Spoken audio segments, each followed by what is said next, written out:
Hello and welcome to the year of being 70.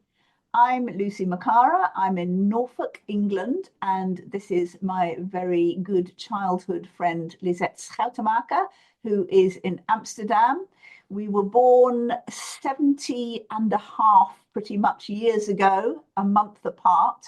And from my birthday, we have been having a weekly chat about our lives, our backgrounds, our thoughts, our past and our futures. So this is episode 24, and we are going to start with some highlights of our week. So Lisette, what's happened? What have you been up to in the last week? What have I been up to? Well, maybe my highlight is the call I just had before our weekly call, which was with a woman called Yassine Bojang, who approached me because she is also an eldest daughter. And she has been running from for the past 4 or 5 years, something called Homegirls Unite, homegirlsunite.com, where she she hosts eldest daughters who are being used as helps, not hired helps, because, or what she said to me, there's something so much about the eldest daughters in certain families being seen as, the mother's help or the parents' help. And they're not allowed to learn to ride a bicycle or to swim or to go out on a date because they're just, kind of the household help. And she has hundreds of these girls on a weekly WhatsApp group where they chat and where they feel hugely relieved because they recognize, themselves in each other and their situations in each other. And to be honest, I had never really, we haven't encompassed this in our book.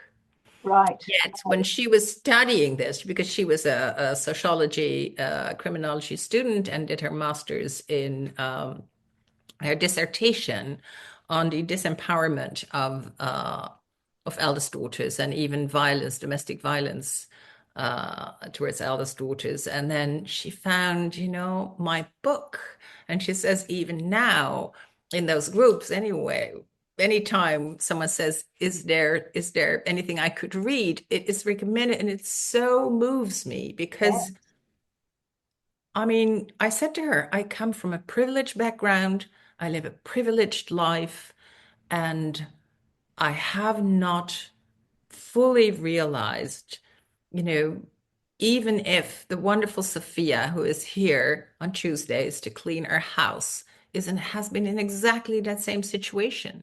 She came from Morocco, and her father did not think it was necessary for her to go to school.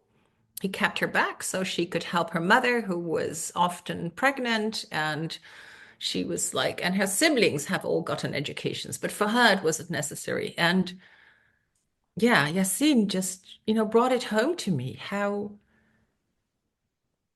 this is also an aspect of the eldest daughter life. Yes, I don't think I'd ever considered that before. I mean, we might get mildly irritated by having to look after or feel the need to look after our younger siblings, but that's nothing compared to the toll that obviously other cultures, other classes have made eldest daughters into the kind of unpaid help, the second mother, the Yeah.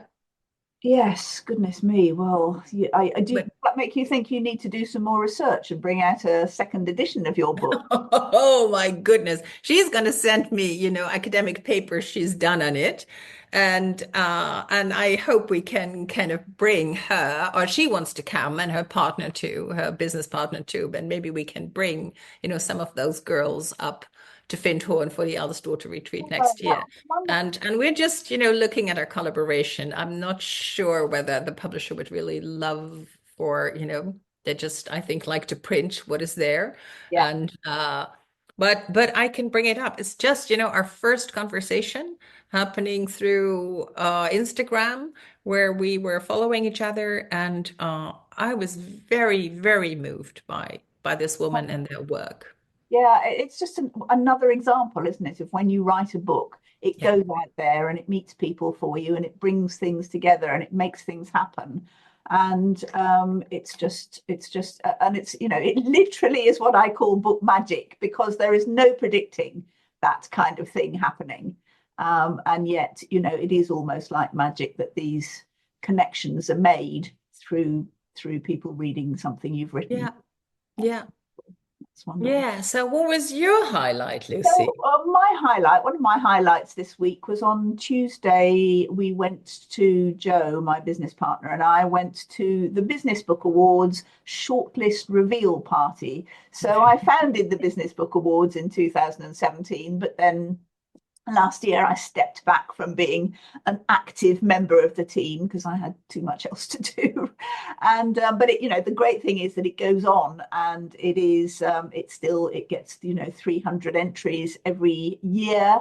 And so obviously I run Rethink Press, which is a publisher of business books, and so we went along to see whether our authors had been shortlisted, and we were thrilled to find that 10 of our authors' books were shortlisted this year, which is Wow. And how long was the shortlist?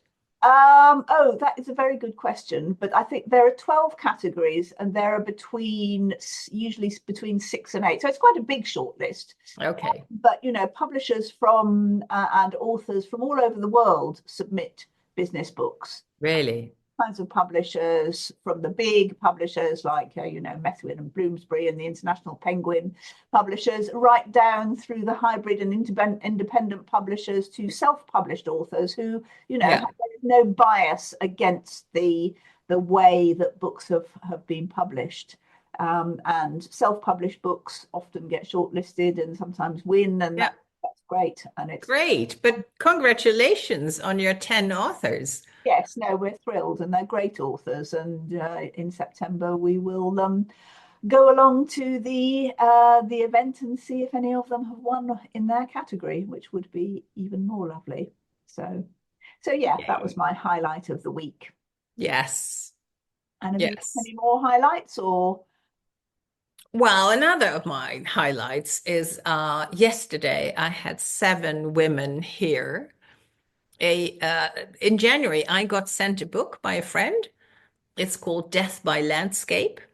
And she had sent it to 3 other women and said, let's have an evening at my house and discuss this book, which was, I have never been in a book club. Have you been in a book club? Yes, I have. I've been in a couple of book clubs. They're lovely. Yes, I really, really enjoy them. They make you read books Yeah. that you wouldn't necessarily have read, chosen to read or noticed, and then yeah, the discussion is always interesting. Yeah, so I don't know. I was never invited to a book club. I never started one. It was never in my life. So now all of a sudden I have this kind of emergent book club. And out of that wonderful evening in January, one of the women there said, I borrowed a book from you, Lisette, which is this one. It's called You've The got Story of Gaia, The Big Yeah. Breath and the Evolutionary Journey of Our Conscious Planet by Jude Curvin. And so then and there we decided that this could be the topic of our next get together. Oh, lovely. That's great. Yes. And I know the author. And Fantastic. so I asked once we got a date, I asked Jude if she would be willing to appear on our Zoom screen. She lives near Avebury in the UK. And then another friend wanted to join, and then I invited someone who works with Jude a lot, a woman I've worked with a lot, and then another friend wanted. So we were 8 yesterday, and this is not an easy book to read. It's not an And easy read. it looks very solid. It looks very solid. There is a lot about, technical that I kind of skip because I don't really understand it and I won't remember it anyway. But so she posits that it didn't all start with a big bang, but that actually the universe is a big breath, an ongoing breath, an out breath, in which all the elements that make up our galaxy, our universe, our planet, and everything and everyone on it was already there.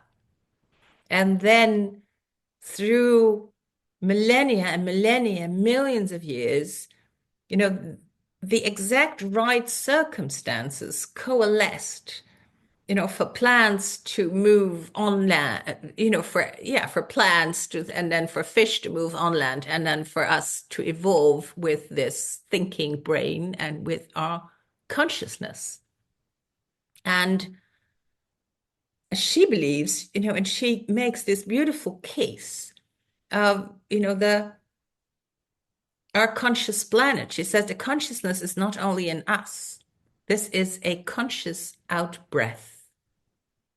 And it kind of completely expands, even if I can't, my brain can't fully comprehend this. No, absolutely. But in a way, my cells kind of feel, oh, there is expansion here. And it is so wonderful to think that, the stars, the moon, they have all the elements that in the end made us. And there's not so many building blocks. No. And we all have those same building blocks. So it's very much also about, the unity consciousness and the diversity of the manifestation, but the one breath that we live in. Yes, no, that's fascinating. But I mean, I do know that it's scientifically proven that all of us have a few cells of meteorite, for example, in us, and stars, and dinosaur DNA, and all sorts of absolute weirdness, if you like. But we are literally physically embedding the history of the planet and the history of the planet, and it is not short, it is long, long, long. So we also said, are we important in this day and age, if there is a extinction maybe of us as a species because of our the way we've evolved and the way we organize ourselves, then is that, Gaia will live on, the universe will, but it's also because it has taken so many millions of years to kind of come to this, not as, a thing that is the pinnacle of of evolution, but that has this ability to express and word and fashion, shape, but that it is important that we are here, and that it is also important how we behave and how we think, because there is this interconnectedness of everything. Oh, that's very positive. Yes, I will think on that. So, so we were going to talk about our theme for today, with more books. We were going to talk about books that have really influenced and potentially changed our lives. So, shall I start with my first one? Yes, this was now my first one, but it was my third one, but now it was my first one. So you start with your first one, please. Okay, I'm so curious. I was saying to you earlier that my very first, if I was going to pick one from childhood, I would have picked Mary Poppins, because the Mary Poppins books by P.L. Travers, are so unlike the saccharine Disney film with Julie Andrews and all the songs in it. And which is all I know of Mary Poppins. Most people know, but the books are just absolutely wonderful. They're completely mad. Mary Poppins is this children's nanny who literally appears out of the sky, coming down on her umbrella. She's such a great role model. She lands into a family at her choice. Nobody can summon her or make her do what she doesn't want to do. She comes in, she imparts what they need to know. The children and the adults as well benefit from her presence. She takes no shit from anyone. She's very abrasive as a character. She's quite selfish, and she is quite she thinks a lot of herself. Practically perfect is her designation. She considers herself practically. Oh, of herself. Oh, okay. Practically perfect. Yeah, she has a thermometer that tells you that tells the children where they are on that. And practically perfect is what hers is what her temperature is. But she takes them on absolutely mad adventures. She's full of magic in the most prosaic kind of right, let's get on with it kind of English nanny way. And it's madness, and it's absolutely brilliant. And it creates the stories. Each story well, it's the same children, the same family, and but they go on these crazy adventures, all sorts of magic, under the sea, up in the stars, to people, sort of who live on the ceilings of rooms down the road. I mean, it's all the imagination is extraordinary. And I never knew there were books even. Maybe they weren't translated. They hadn't been translated into Dutch when I was young. I don't know. So how has this influenced you, Lucy? well, I just know. I think I children's books where I started loving other worlds. I just love being transported into other worlds, and I think that was one of the ones that really did that for me and made me feel, that I was living in this house in Cherry Tree Lane with those children and with Mary Poppins. And there's something also about the pain of endings. She leaves when she feels she's done her job, and Yeah, she nothing. pops in. I now understand the name. She's a Yes, pop in. yes, yes. That's, oh gosh, I'd never thought of that before. But then she goes, and then there's nothing they can say that will keep her. And she goes, and it's sort of painful, and then they realise that actually they're okay. But I don't know. I just think now that I think she was a great role model, even though I probably wasn't aware of it at the time. And they were just great books, and I used to buy them with my Christmas money. At So I think there are four of them. I've still got them in the house, and Oh, you do. yeah. And so you identified more with the nanny than with the children. I do now. I'm not sure I did at the time. But it's also very funny the way she is. Her character is also very amusing, really, which I probably didn't get at the time either. But yes, I do think those books influenced me, and I was quite irritated even as a child when the film came out, because I just thought it was such a bad representation of Hmm. it. Even though you can enjoy the film and it's all quite cute and the songs are very singable and everything, but Yeah, not. yeah, yeah. No, but once you really love the book, very often the films, and of course the Disneyfying, and as you said, you used the word sugary. What Yeah, did you say? Yeah, saccharine. saccharine. Yeah, Disney has saccharinized lots of beautiful fairy tales and Yes, stories. indeed. Yeah. So that's the first book I'll mention. So where do you want to start on your Yeah, life-changing book journey? yeah. So I'll start with the first book that came to mind, which is Kim Oh, right. by Rudyard Kipling. And see, I got this secondhand when I was traveling by myself for 3 weeks in Sri Lanka. And that was not such an easy trip. I remember finding it hard to be in contact with other travelers. I was a bit lonely, and I couldn't really understand why I couldn't make contact. I think in retrospect, see that I was rather tense and more rigid than I am now. I can still be sometimes, but um, and then I picked up this book, and so Kim is the son of an Indian mother and an English father, and the father is with the regiment, is with the, well, I would say occupational forces, we would say now, but then, with the British. And so this boy is half and half, and at some point he is sent to boarding school, and he's made an agreement that he will go to boarding school. He will do all that to get a proper education, as long as during the summer he can do his own thing. And I remember a passage from this where it is described how the boys pack their trunks, and they have these huge trunks and they fill them with everything. And he kind of watches them from his bed, I think, I don't know, with amazement, because he thinks, how can you travel when you have all that with you? And all he brings on his travels is a long a piece of cloth because he can put it on his head when the sun shines. He can wrap it around himself to sleep. He can use it to dry when he's swimming the river. And he is completely free to move because he isn't schlepping, all this All this stuff, baggage. Yes, all this baggage. I can And see I how. remember, yeah, sitting, on the veranda of a house in Kandy in Sri Lanka. This is still inside the Wow. book.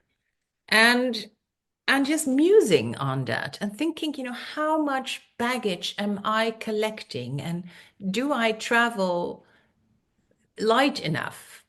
Mm. And so yeah, it's a thought that has always stayed with me. And this book, already secondhand, it doesn't have a back cover anymore. And it lies there always near at hand. So I can have this memory and this reminder of traveling as light as possible and not any lighter. Do you ever reread books? I never reread books, or very rarely. Some people do. Some people like to read books over and over. Or, there are people who say, "Oh, I read Pride and Prejudice once a year," or something. Yeah, yeah, yeah. I know people do that. Well, I don't think I'm kind of disciplined enough to do it kind of on that kind of regime. Uh, I did read a book twice the other day because I'd completely forgotten I'd read it. But that was different. Only towards the end, I thought, oh, yeah, now I know what it is. I know I have But done that once or twice. Sort of start a book and think, "Hang on, I know how this is going to end. oh God, Have do I you read think it it's before?" Do you Yes. think it is old age catching up with us? It Yeah, could be. But I don't usually read books, but I love having them. I loved when we moved and all my books came from storage, and there's this whole wall basically of books that have shaped my thinking and have freed me of many kind of approaches or attitudes or ways of thinking that I think I had adopted or that I think I had to think. yeah, yeah, absolutely. Yes, no, I've got a bookshelf upstairs that has all my, well, not all my, but a lot of my childhood books and my Yeah. mother's childhood books and some Hmm. of my great uncles and aunts who were novelists, and I've got their books. So I like it. Sort of feels like it's kind of the flow down through me of Yeah. stories. And but you don't go and sit there and read them or No, no. no, I occasionally pick them up and think. No, the awful thing is that sometimes I look at books that I read and loved some time ago, and I don't actually think I could read them again. I mean, there's one book that, well, the Alexandria Quartet by Lawrence Durrell. I was considering that as one of my influential books because when I read it, I think I was probably about 18 or 19, and I was amazed by the fact that you could tell the same story through different characters' eyes, and it would all interlink, and the sort of points in the narrative would tie up, but it would be totally different points of view, and that absolutely was a revelation to me. I thought it was absolutely brilliant and I loved it. And I thought, oh, I must reread that the other day. And I started the first one and I just thought, oh God, this is so boring. It's sort of gone out of fashion. The style has changed. It is so interesting because when I first met Jos, he gave me the Alexandria Quartet as something to read because I was going on holiday. I was taking the train and joining my sister and her young family then in Portugal. And he said, here's something to read on the train. And I could not really, I was like plowing through. Yeah. And so that was a bit difficult when I had to say, oh, I'm not as mesmerized as you were. I could read this again. I think, I mean, this is, of course, also a Yeah, book about, British occupation and the Raj and, absolutely. the liberation of India and all of that, I Yes, think. yes. I haven't read Kim actually, but I did. I mean, the Jungle Book. The what am I saying? The Rudyard Kipling stories. Yeah. I Rudyard. I was also mesmerized by his name, actually. Yes, it's a great name. Yeah. Yes, So those shall I go on to my second book? yes, do. My second book is this one, Getting to Yes, um, which I read, I think when I had my, no, not my first job, my second job.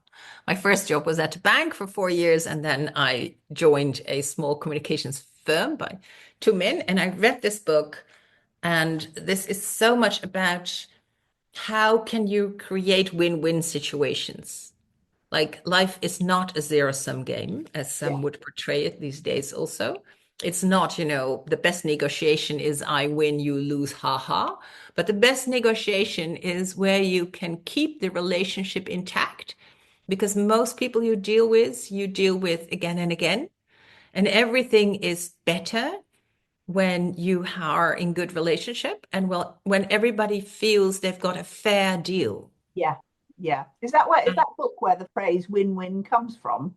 I don't know. The Americans are obviously very good at such kind of catchphrases. Yeah, I don't know. It just, but yeah, yeah. That really changed your way of. yeah, it changed, or maybe it confirmed what I'd been thinking all along, but brought it into a framework, and these were like Harvard negotiators, and they describe, some situations that are so, so, so tricky, where it feels, like everybody is going to be the loser. Yeah, And then how can you come up and keep looking for where also asking the question, what do you really want? And the easy example is like two sisters are in the house and there's one orange, and then they both want the orange, and they fight over the orange until one says, "Why do you actually want the orange?" And the other says, "I want to bake a cake and I need the peel." And the other one says, "I'm really in need of vitamin C. I want just the juice," so they can both have the orange. yeah. And but that's such a beautiful example. Yes, that's If a you brilliant start to example. talk about what you really want, Yes, it's not about the orange. it's not about the orange. And yeah, I mean, some of those examples in the book are still with me, like a family business and the father could not release. And then he spoke about, what is it you really want? And then the father says, I have another, I've started again, a young family. I would love to spend time with them, but and I think everything between humans springs from a conversation or can be solved. Well, everything, I don't know. But yeah, to be creative and to be in a conversation when you're all also, even if it's hard, really aim to listen to the other person. Yeah, yeah. No, that's Which great. sometimes is a very hard thing to do. Yes, yes, indeed. And to let go again, it's about letting go of your own baggage in a way, isn't it? Wow. See what I did? See what you did there? Wonderful. Yes. Absolutely. Yes, it is. Okay, so I think what the first book that influenced me in a sort of political, social, philosophical way was Germaine Greer's The Female Eunuch. Mm. That is not actually my original copy, and that is not the original cover. There was a more graphic cover of the sort of skin, kind of like a leotard of skin, and I was given it by a boyfriend who thought he was being really kind of smart by giving me this book when I was about 17. And I think I was 17 or yes. And I remember taking it and reading it. I was going to see some friends in Oxford and I sat on the train reading it.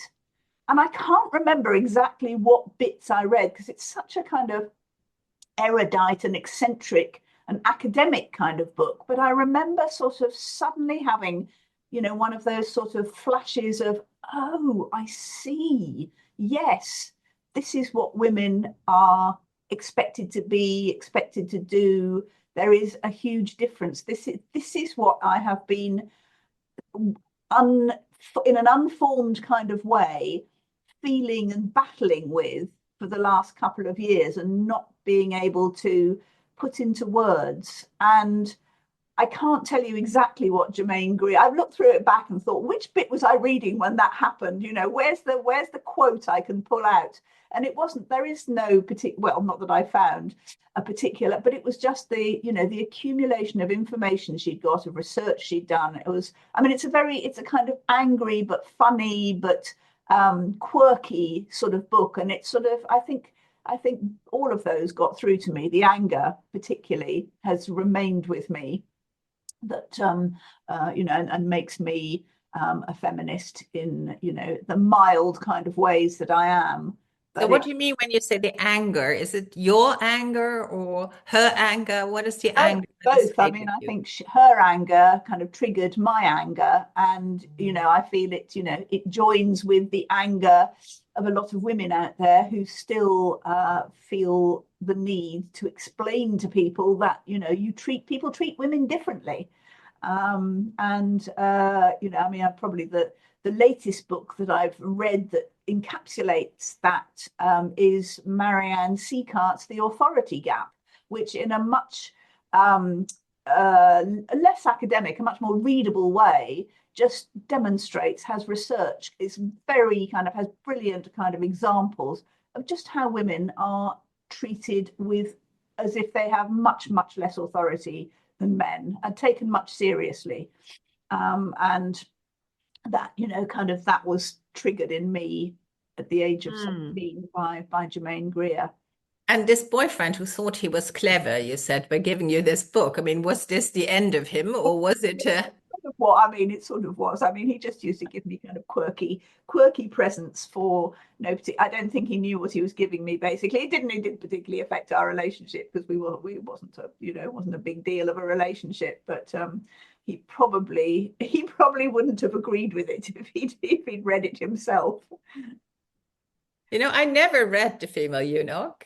Eunuch. I never even read, I think, much feminist literature or books. I've much more gone the way of I have a whole series of books on the sacred feminine and the goddess. And so I've read more on what is the feminine in its purest expression and how can we express this in this man's world?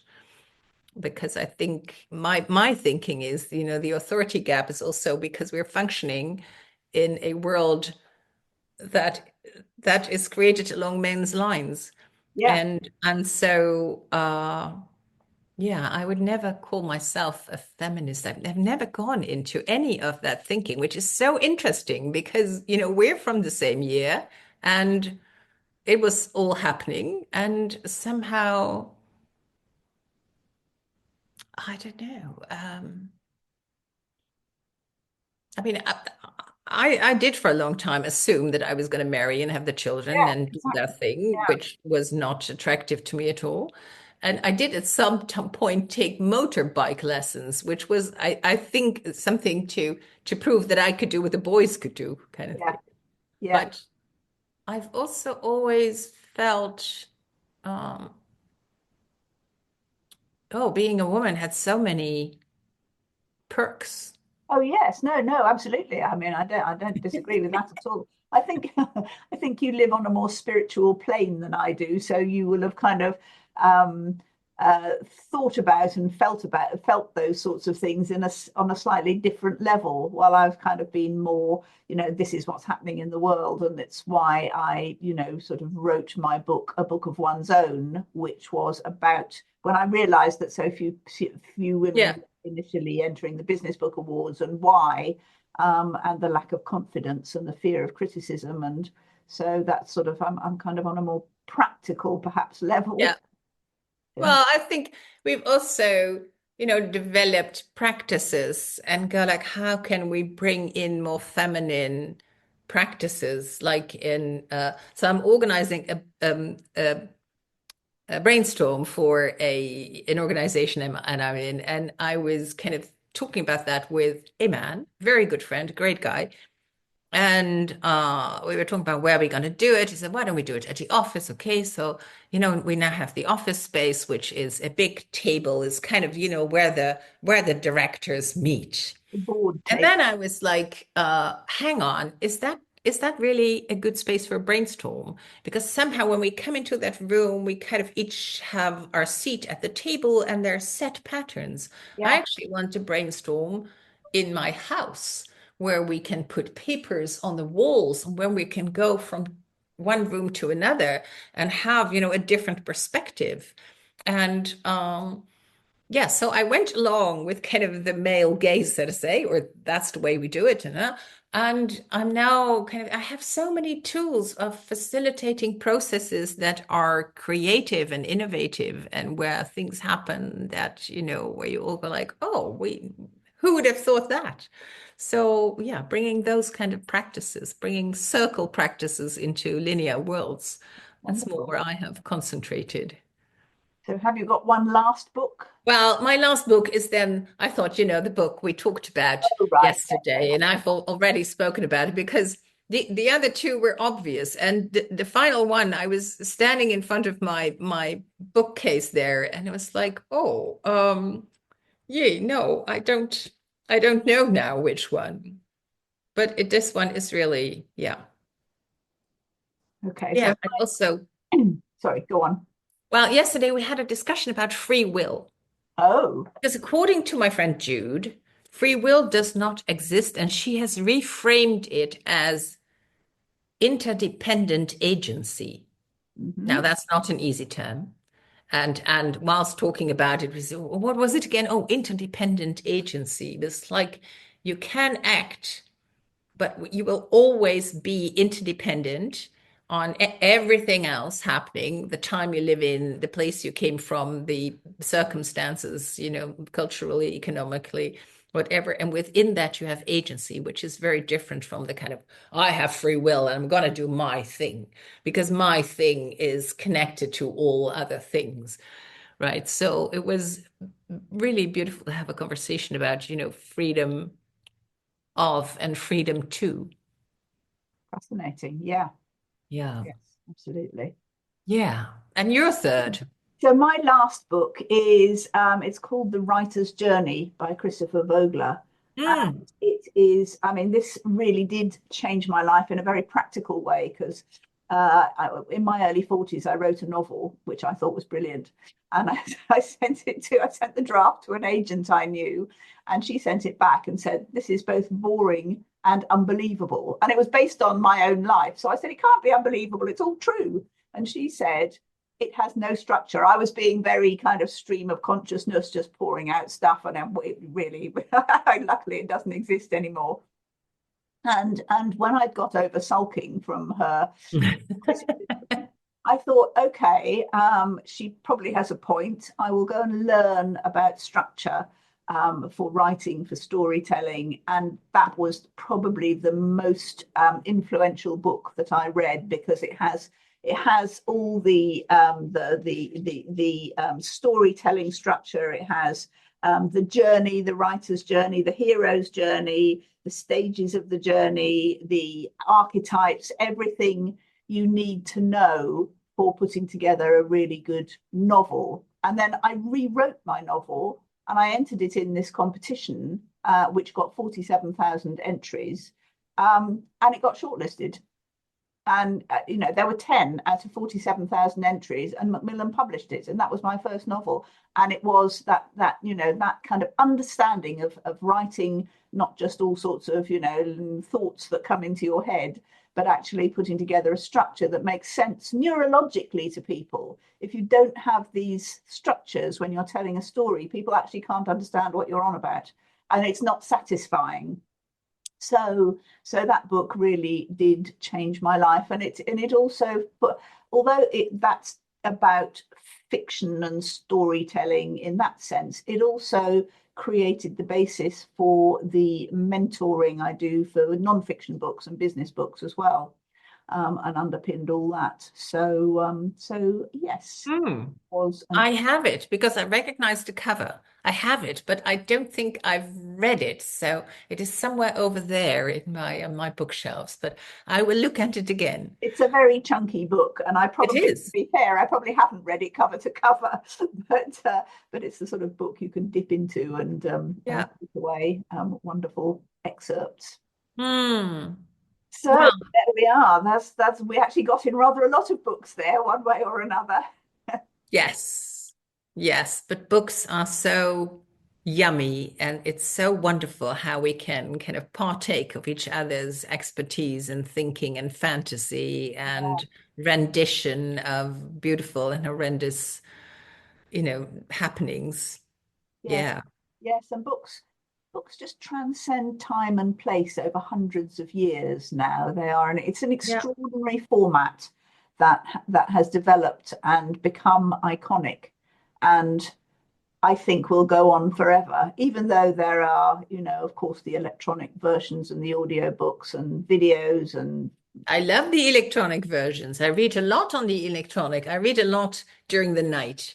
yes. Yeah. Well, I listen a lot during the day when I'm not doing work. I listen to audiobooks a lot because Yeah. Yeah. but I still think the actual printed book itself is something that will persist. We will see Yes. whether it goes the way of the gramophone or. Well, Anyway, it's well, that's come lovely to back as talk. well. That's people buy vinyl Yeah, again. yeah, yeah, yeah, yeah. But So, yeah, it's not quite niche. such a long-term format as the book, though. Not yet. Yeah, yeah. Well, it's great. It's great to think about how, authors and thinkers and novelists have shaped our life. And then when you ask, what are three books that have shaped you? They come to mind. I hope they come to mind for people listening in also. Yes, yes. If And you're, I'd be curious yes, what absolutely. their three books are. Yes. Do tell us what Do your tell us. influential books are. Let us know. Yes. Great. Okay. Okay. Well, we will talk again next week. See you next week. See you next week. Bye. Bye.